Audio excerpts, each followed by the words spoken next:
నాగేశ్వరరావుకి లేదా? ఉంటుంది. అక్కినేని నాగేశ్వరరావుకు ఉన్న అభిమానం ఎన్టీ రామారావుకు ఉంటుందా? ఉంటుంది. కానీ ఎవరు ఎక్కువ ఉన్నారు అన్నది పోటీ. ఆ రోజుల్లో జరిగేది ఏంటంటే ఒకటి సినిమాలలో నటించడం వల్లనే అభిమానులు అయిపోవాలి.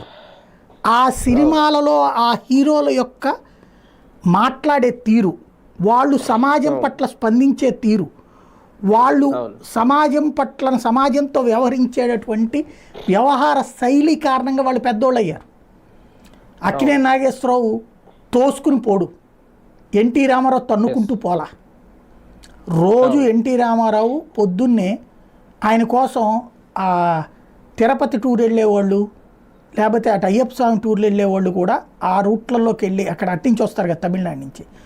ఆయనకి మద్రాసులో ఆయన ఇంటి ముందున లైన్లో క్యూలు కట్టేవాళ్ళు అటు పొద్దున్నే కట్టి, అక్కడ ఆయన బయటకు వచ్చి పొద్దున్నే అందరికీ నమస్కారం పెట్టేవాడట.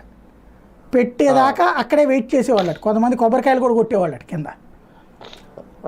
అంత అంటే ఆ రోజున రాముడైనా కృష్ణుడైనా ఆ అవతారం అది ఆ రోజు దేవుళ్ళు చూసుకునేవాళ్ళు.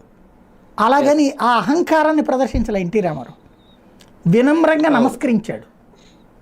అలాగే తన మూలాన్ని మర్చిపోలే ఆయన. తన మూలం ఏంటి? సినిమా రంగానికి సంబంధించిన నిర్మాత తనని నమ్మి పెట్టుబడి పెట్టాడు కాబట్టి